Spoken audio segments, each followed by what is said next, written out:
Shall we let Craig talk about Little Women then? Yes, let's do that. Craig, would you talk about Little Women? Thanks, Craig, I shall. Much like 10 Cloverfield Lane did for its prequel a couple of years back, so this sequel to 1998's Small Soldiers seemed to come from out of nowhere. Its plot details forming a largely tangential and often downright cryptic connection to that movie. No, that was my original stab at an intro, and I ran out of steam after that. Okay, so Barry Lyndon did a lot of things for me, but chiefly it taught me that I ought not to dismiss period dramas out of hand. Having said that, I've still been skirting them, finding it hard to shake the memories of Gosford Park doing little other than numbing my arse on a cinema seat for 2 hours, 11 minutes and 5 hours precisely. I'm never going to watch Downton Abbey, because if the depth of a movie's stakes bottoms out at, will there be enough scones for the royal tea party? I'm never going to generate enough given momentum to get over that needed hill. And as for Jane Austen, well, she still hasn't risen from the grave and given me back any of that time she stole in high school English classes. I was aware of Little Women's cultural relevance to American literature as being very much the US analogue of Austen, but I have incredibly limited experience of the American classics, which, in tandem with my stated bias, means Louisa May Alcott's efforts have never crossed my mind, let alone my wheelhouse. I do, however, have some interest in Greta Gerwig as a director following her work on Lady Bird.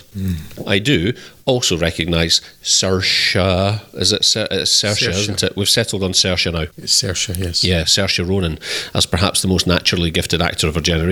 And as I think Drew and I have agreed in an earlier episode, or certainly maybe our preamble before, Florence Pugh is rapidly proving herself in a similar vein, having given performances that are uniformly excellent, even when they are concealed within movies that are not. Even when she's concealed in a big pile of flowers. Yes. And her friend is concealed in a bear. I couldn't speak for Timothée Chalamet until this point. I have no desire to watch his work because A, everyone swoons over how wonderfully perfect everything he does is, and how wonderfully perfect he is, and how wonderfully perfect his farts probably are, etc., etc., none of which can possibly be true. And B, I strongly believe that anyone who looks like Fido Dido cannot possibly be a reasonable example of humanity. More of him in a bit. So, anyway, I watched Little Women, and don't you know, I had a wonderful time. There's a transcendent air surrounding the film that feels bizarrely timeful, timeless, and timely all at the same time, and which made the movie far more accessible than I had anticipated, even though I'd already heard numerous testimonies to that effect. Again, to be clear, I'm not acquainted with the source material, but I understand that Gerwig has stuck somewhat faithfully to Alcott's work for the most part, with the exception of the ending, which, fittingly, has been deftly retooled to address a widely acknowledged issue arising from Alcott's commitment to her publisher at the time.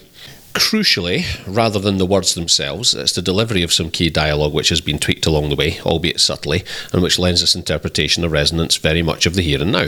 Where a teenage Craig found the endless marriage talk of Austen's repetitive society dances and tea parties the stuff of nightmares, Alcott is here given a fresh voice that reaches out across a century and a half to say something meaningful about one of the biggest issues being addressed in contemporary Western society. Quite how Gerwig has achieved this, I do not know, but that it gives the appearance of being with such a light touch probably belies a truth that is much more likely a labour of love. Of course, in large part, the film succeeds because it has an almost uniformly magnificent cast. Ronan, as the central figure of Jo, is pretty much beyond reproach. I don't have a lot more to say about that. Likewise, Florence Pugh as Amy and Eliza Scanlon as Beth. If there's a weak link among the sisters, it's Emma Watson's Meg, because Emma Watson is frankly massively outgunned by everyone else in this movie. I actually felt a little sorry for her in that respect, as everyone else here is an actual actor and frankly operating on a different plane of existence. Then I remembered something called Harry Potter, and the fact that even though she can't act, and even though Meg March is the dullest entity in this movie, Emma Watson could withdraw and set fire to the equivalent of my annual salary each day for the rest of her natural life and still not have to worry about her financial security, and I felt a lot better about calling her out after that. And so to Timothée Chalamet, against whom I have harboured such animosity. What could it possibly be about the young, preposterously handsome, extremely talented and wealthy Mr. Chalamet that I find so objectionable? Here's the thing about him in this film. He's great. As the immature Laurie, I found myself confounded at how sympathetic the performance actually was, and how much I didn't, not even once, think of Fido Dido. And here's the thing about pretty much every other character. They're great too. A really weird thing happened in cinema last year, right when we kind of needed it. People started making films that were totally bereft of cynicism. Much like Dolomite unapologetically refused to belittle its characters and similarly their motivations, here in Little Women, where there is learning and growth and the acknowledgement of failures of character, it is wholly without judgment. It's almost as if the film is daring to suggest that, as adults, we ought to be allowed our mistakes if we are willing to learn from them, and that compromise can be achieved without the loss of face. Who would have thunk it? I didn't dislike any of the people I spent time with in Little Women, not even Meg really, and where I expected to be presented with character tropes, I was baffled to find none. Laurie's grandfather, Mr. Lawrence, played here beautifully by Chris Cooper, ought to have been the angry old man across the street embittered by the loss of his daughter. But guess what? He's just a nice man who makes lovely gestures occasionally and is sometimes understandably sad about some of the things he wishes hadn't happened. What is this fresh lunacy? So yes, I wasn't expecting to enjoy Little Women half as much as I did, and it feels like very much the right film at the right time. I realise that to the casual observer, of which I was one, the perception of this movie will be that of the source, that it is fundamentally a work for and about women, but there are lessons and observations here for absolutely everyone. Actually, I think it's kind of the point that men ought to watch it, because by this point I'm pretty sure every woman I know has grown up with an acute understanding of what society, in inverted commas, because we all know what that means, expects them to be, say and do. There's a little woman living in my house, and, assuming we haven't ironed out all of society's shortcomings by then, sorry for that dose of cynicism, I hope that 10 years from now she'll still want to cuddle up to old Dido Dado on the sofa in front of this movie at an age where it might have some resonance with her. And now Scott is going to tear me apart. Fido Dado. Fido Dado. Why didn't I think of that one? Yeah.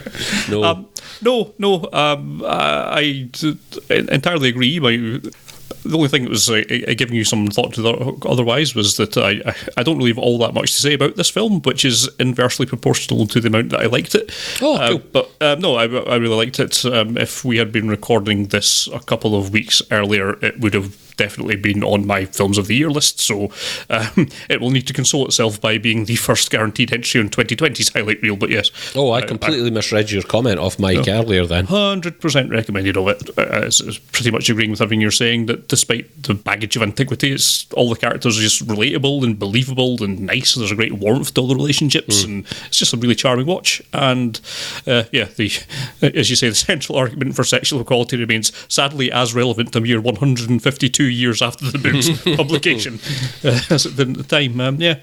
All period details on point. The cast's excellent. I don't even mind Emma Watson that much, but everyone else is playing their absolute best games. And Greta Gerwig clearly deserves all the respects. Like yourself, I've got no familiarity with the adaptations, either the source material or any of the adaptations, so I can't really say exactly how this adaptation has been done, but I can certainly, on the basis of the quality of everything else that is obvious in it, take it as read that it's been pretty well done as well. It's just harder sometimes to laud a film than it is to bash it. I mean, we will get onto a film later that I could comfortably bash for about 4 hours.